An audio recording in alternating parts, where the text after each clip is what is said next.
Thank you. Time right now, 11:48, and well, one local student is making headlines because, brace yourself, he has racked up more than $250,000 in scholarship money.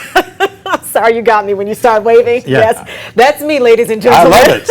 Well, Landon Bruski is senior over at Madison County High School. He joins us to give us 3 tips on how you can do it too. So first of all, good morning and congratulations. Yes. Thank you guys. Big Thank you guys for having congratulations. me. I really appreciate it. Yeah, we're glad that you're on here. So let's talk about it. First, before we get to those tips, I want to just go a little bit about your academic journey.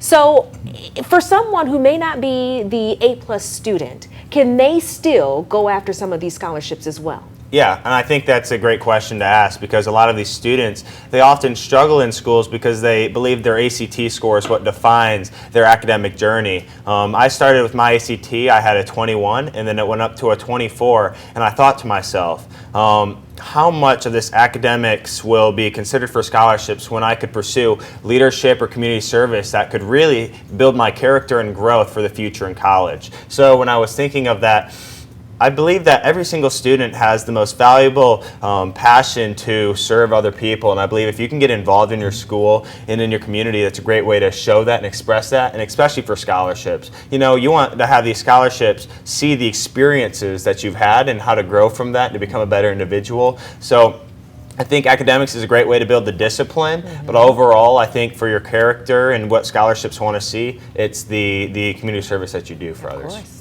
Well, looking for a scholarship can be a full-time job, and for that reason, kind of tell us a little about how you prepare. Preparation's got to be a big part of it, knowing what you're getting into before you just start writing letters. Yeah, this started probably around the end of my junior year. I kind of had this belief in me that although it might seem like a struggle to go for these scholarships, that I could do it. And I think at Alabama Boys State is where it definitely, I had that transparent thought that I could be someone for others and for these donors and in my college journey. So specifically at Alabama Boys State, when I was elected Boys State Lieutenant Governor, I believe when these colleges would come up to me and ask me questions regarding my leadership service, I think it took the thought of my calendar system and making sure that everything was organized, you know, to a T. I had the FAFSA deadlines, I had the college application week and when it was free for people. So I feel like for a student at home, you should definitely look into the calendar and see what can you prepare now and what can you see for the future and how to do it. I'd kind of make it scheduled to where I'll do 4 to 5 scholarships a week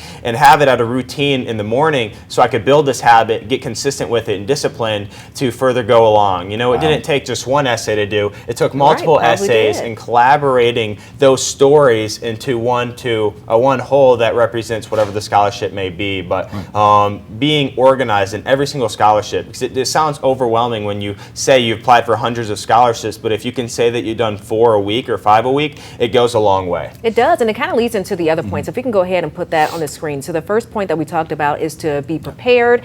The second one is building your story, and the last one is standing out. If you could talk to us more about standing out really quickly. Yes.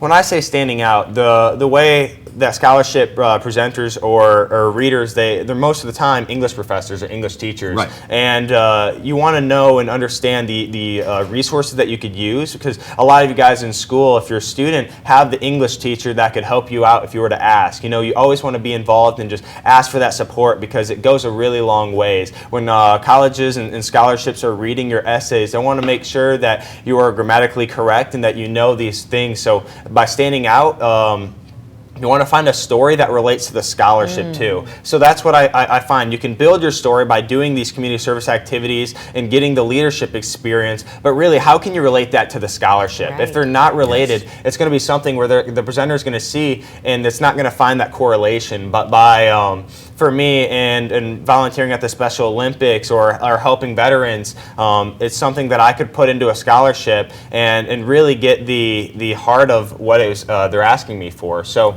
I find standing out is one of the key things to getting the attention of these scholarships. Gotta tell you, D, I don't think we've seen the last of this young man. Not at all. Oh, and by the way, he's going to the University of Alabama, so Yes. congratulations. That's a big announcement for me. I'm going to be attending the University of Alabama fall of 2024, Love so I'm it. extremely excited. Awesome. Thank you, guys. Thank you for coming on. We'll be right back.